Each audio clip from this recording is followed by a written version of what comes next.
నియోజకవర్గంలో ఎవరు గెలవబోతున్నారు? ప్రవీణ్ గారండి, భాషం ప్రవీణ్ గారు గెలవబోతున్నారు. 15,000 ఓట్లతో అతను గెలవబోతున్నాడు.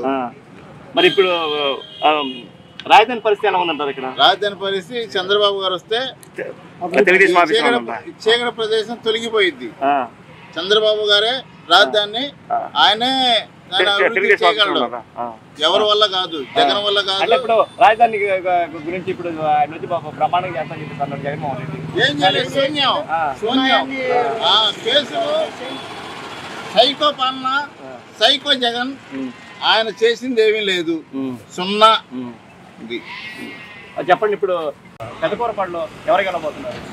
పెదకూరపాడులో తెలుగుదేశం పార్టీ అభ్యర్థి అయినటువంటి ఉమ్మడి అభ్యర్థి శ్రీ భాష్యం ప్రవీణ్ గారు కనీ విని ఎరుగని రీతిలో ఈ నియోజకవర్గంలో తెలుగుదేశం పార్టీ గెలవబోతుంది.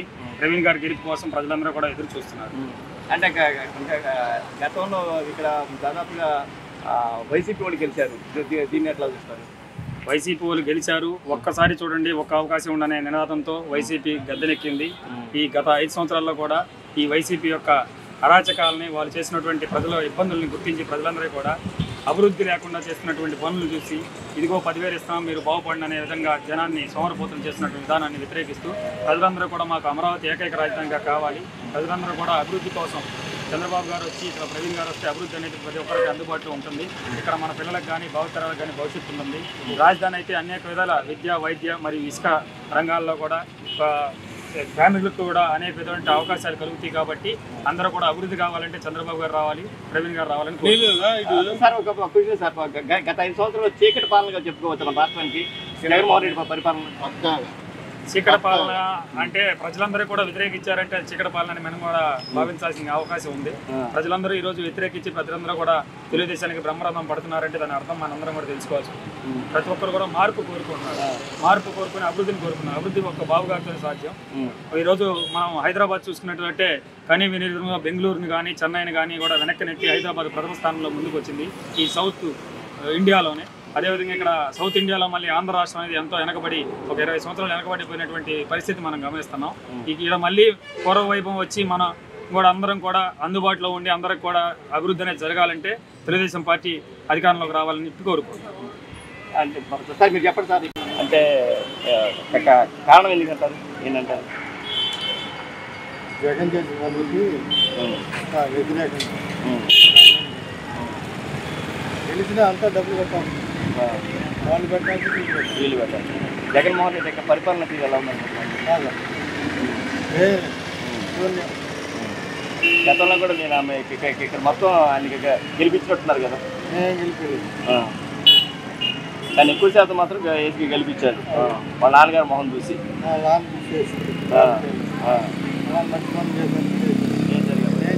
ఈసారి ఆ ఛాన్స్ లేదు. అనేక పథకాలు పెట్టాము, 99% హామీలు నెరవేర్చామన్నాడు. ఏం చేయాలి? పథకాలు పెట్టాము, మామూలుగా పింఛన్ ఇస్తున్నాడు. కరెంట్ బిల్లు కావాల్సుకునేవాడు కట్టుకుంటున్నాడు.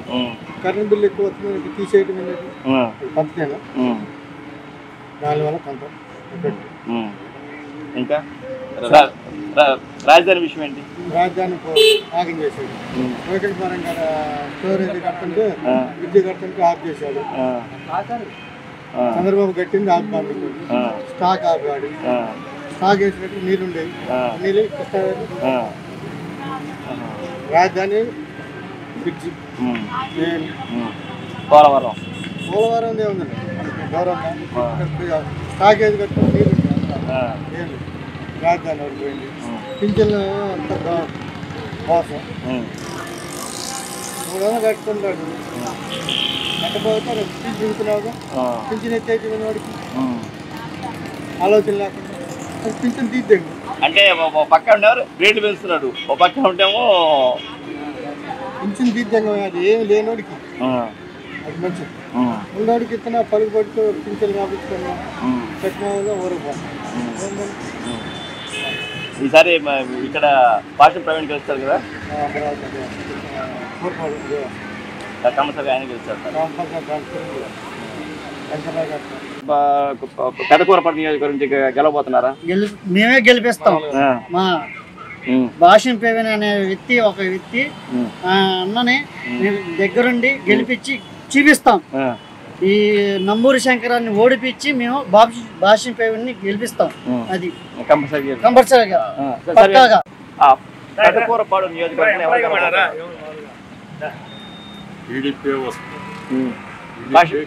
భాష ప్రవీణ్ గారు గెలవబోతున్నారంట. అంటే జగన్మోహన్ రెడ్డి అనేక రకాల పథకాలు ఇచ్చాను, రైతులకు రైతు భరోసా ఇచ్చాను, పిల్లలకి అమ్మఒడి ఇచ్చాను, అది ఇది అని చెప్పేసి అంటున్నారు. ఏం వేసాడు ఆయన? పిల్లలకి కోడి పిల్లకి గింజలు వేసినట్టుగా 4 గింజలు వేసి సరిపోతారు. ఇసుక రేవుల్లో అపరిమితమైన పాటలు, అపరిమితమైన రేట్లు. మరి అవి ఇసుకుంటేనే కదా అందరూ బతికేది, అందరూ పనులు చేసుకునేది. డాబాలు కట్టుకోవాలన్నా, బిల్డింగ్ కట్టుకోవాలన్నా ఇప్పుడు ఇసుక అవసరం. ఆ ఇసుక అందుబాటుగా లేదు. వేటమ్మటం వాళ్ళు కూడా బళ్ళతోటి సైకిల్ తోటి తెచ్చుకుంటున్నారు. అంత పరిస్థితి దుర్గతి పెట్టారు. మరి అట్లే పనిచేసే ప్రభుత్వానికి రాజధాని అభివృద్ధి చేసే వాళ్ళకే కానీ ఒక మాట అన్నాడు, కంపల్సరిగా అమరావతి రాజధాని కూడా అని చెప్పేసి అన్నాడు. ఇప్పుడు 3 రాజధానులు అంటున్నారు. దీని విధంగా 3 రాజధానులు అయితే అది ఉపయోగపడేది కాదు. ఈ రాజధాని ఇక్కడ రాజధాని అయితేనే అన్ని వర్గాలకి అన్ని అందాలు ఉపయోగపడేది. అంటే రాష్ట్రంలో సెంటర్ లో ఉంది కాబట్టి పైపెచ్చు గుంటూరు జిల్లా అన్నారు. ఇప్పుడు ఎప్పుడో పూర్వం పెట్టారు. గుంటూరు జిల్లా తీసేసి చత్రపల్లి జిల్లా చేయొచ్చు, కోరపాటి జిల్లా చేయొచ్చు. అది కాకుండా పల్నాడు జిల్లా అంటున్నారు. పల్నాడు జిల్లా అంటున్నారు. అది ఈ కుర్రోళ్ళు కానీ పెద్దోళ్ళు కానీ ఎవరాడ పోయింది లేదు, వచ్చింది లేదు.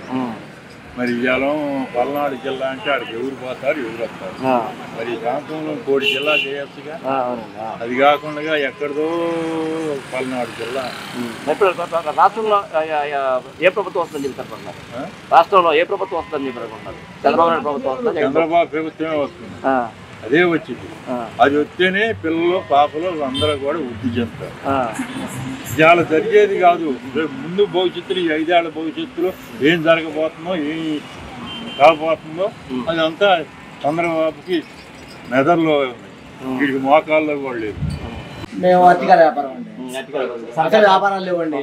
అసలు జనం 11, 10 అయితే అసలు అమరావతి సెంటర్ జనం ఒక్కళ్ళు ఉండట్లేదు. ఎప్పుడు బటన్ నొక్కుదామా అని జనం ఎదురు చూస్తున్నారు. అది జనం మొత్తం మేము నొక్కుతాం రేపు అంటున్నారు. ఏమ్మా సిద్ధం, నువ్వు దేనికి సిద్ధం? జైలు కూడా సిద్ధం. వివేకానంద రెడ్డి హత్య చేసేవాడిని నువ్వు టికెట్ ఇచ్చింది. చెల్లెల్ని 2 చెల్లెళ్ళు బజార్లు పట్టారు. జనాలు అసలు అల్లాడుతున్నారు.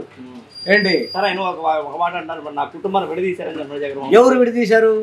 అవునండి, అతనికి 2 బాబు రాజశేఖర రెడ్డి అంటే అతన్ని చూసి ఓటేశారు 2019లో. ఇక్కడ లేదు, ఇంకా జగన్మోహన్ రెడ్డి గారికి ఇంటికి పోవడమే. ఒకసారి ఛాన్స్ కాబట్టి వాళ్ళ నాన్న ముఖం చూసేసారు ఓటు జనం. ఏంటి ఇప్పుడు ఎవరు లేరండి. ఏంటి దాదాపు 2024కి చంద్రబాబు గారు 140 కూటమి 140 సీట్లు గెలవబోతున్నాడు. దానికి ఢోకా లేదు సార్. మా భాష ప్రవీణ్ గారే గెలవబోతున్నారండి. కూటమి అభ్యర్థి బీజేపీ, జనసేన, టీడీపీ కూటమి అభ్యర్థి ప్రవీణ్ గారు 25,000 మేటితో, అమరావతి మండలం 15,000 మేటితో గెలవబోతున్నాడు సార్.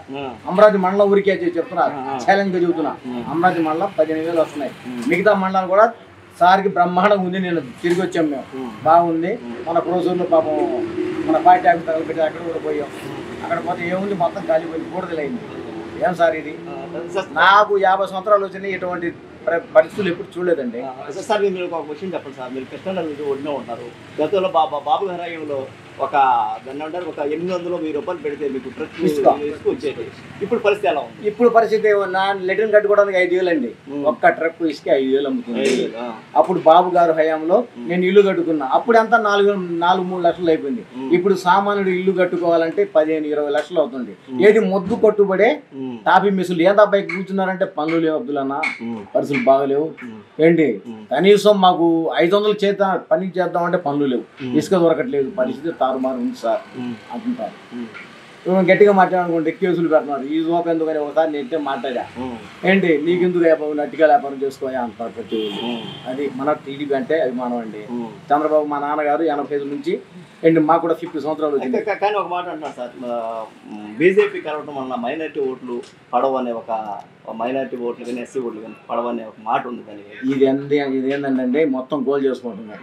గత ప్రభుత్వం ఎన్డీఏ ప్రభుత్వం ఉందండి 15, ఇప్పుడు రేపు ప్రభుత్వం చేస్తే ఇంక 17 సంవత్సరాలు అవుతుంది. ఎన్డీఏ ఏం చేసింది? ఏంటి ఏం లేదండి. దాని తప్ప ఏంటి ప్రజలకు రావాలని చూస్తున్నాడు జగన్మోహన్ రెడ్డి గారు. ఏం లేదు. అతను 10 కిలోమీటర్లకి హెలికాప్టర్లు పోటే పరిస్థితి ఏంటండి సార్? 10 కిలోమీటర్లకి నువ్వు హెలికాప్టర్లు పెట్టుకుంటావు, జనాలు రావాయా? బస్సులు దిగి తాళ్ళు పట్టుకుని జనాలు గందరగోళం. సిద్ధం జైలుకి పోవడం సిద్ధం. Okay sir. ఇక్కడ భాష బాగుందండి.